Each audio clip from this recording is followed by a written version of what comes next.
نحمدہ ونصلی علی رسول الکریم اما بعد بسم اللہ الرحمن الرحیم۔ دوستو، میں آپ کو لوگوں کے ساتھ ایک بہت ہی اہم مسئلہ شیئر کروں گا۔ اگر آپ کو بھی اس مسئلے کو لے کر کچھ سوالات ہیں تو آج آپ کے تمام مسائل کے حل آپ کو مل جائیں گے۔ جتنا جلد ہو سکے میں آپ کو جواب دینے کی کوشش کروں گا، کیونکہ یہ سوال ایسا ہے کہ اس کا جواب ہم سب کو معلوم ہونا چاہیے۔ اس لیے میں آج آپ کو اس سوال کے بارے میں جواب دینے لگا ہوں۔ اگر کوئی غسل کے بعد بھی کوئی جان بوجھ کر یا بھول سے ناپاک کپڑے پہن لے تو کیا اسے دوبارہ غسل کرنا پڑے گا یا نہیں؟ اور دوسرے بھائی کا سوال ہے کہ اگر کسی شخص کے کپڑے ناپاک ہو گئے اور اس نے غسل کیا اور اس کپڑے کا حصہ جو ناپاک ہوا تھا صرف اسے نچوڑ کر دھو دیا اور باہر کپڑا نہیں دھویا اور پہن لیا تو کیا یہ صحیح ہے یا نہیں؟ تو قبل اس کے کہ ہم آپ کو اس مسئلے کا حل بتائیں، آپ سے چھوٹی سی درخواست ہے کہ ہمارے چینل کو سبسکرائب کر دیں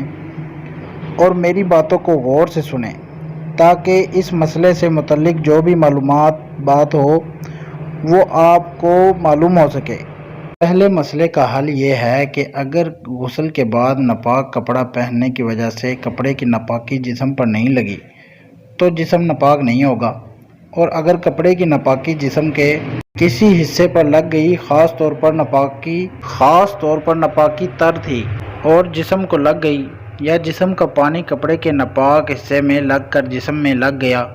تو جسم کا صرف وہی حصہ ناپاک ہوگا جسم میں ناپاکی لگی ہوگی، پورا جسم ناپاک ہرگز نہیں ہوگا۔ اور اگر دوبارہ غسل بھی ضروری نہیں ہوگا، بلکہ جسم کے جس حصے میں ناپاکی لگی ہوگی صرف اس حصے کو دھو لینا کافی ہوگا۔ دوسرا مسئلہ یہ ہے کہ اگر کسی شخص نے غسل کیا اور اس کے کپڑے ناپاک ہو گئے اور اس کے کپڑے کا حصہ جو ہے وہ ناپاک ہوا تھا، صرف اسے نچوڑ کر دھویا اور باقی کپڑا نہیں دھویا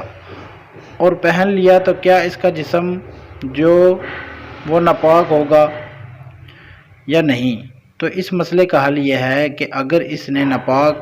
کپڑے کا صرف ناپاک حصہ دھویا، باقی حصہ نہیں دھویا، اور پھر اس کے بعد وہ کپڑا پہن لیا تو اس میں کوئی حرج نہیں، کیونکہ اگر کوئی کپڑا ناپاک ہو جائے تو اس کا صرف ناپاک حصہ ہی دھویا جاتا ہے۔ اللہ تعالی ہمیں اسلام کے مطابق اپنی زندگی گزارنے کی توفیق عطا فرمائے، آمین۔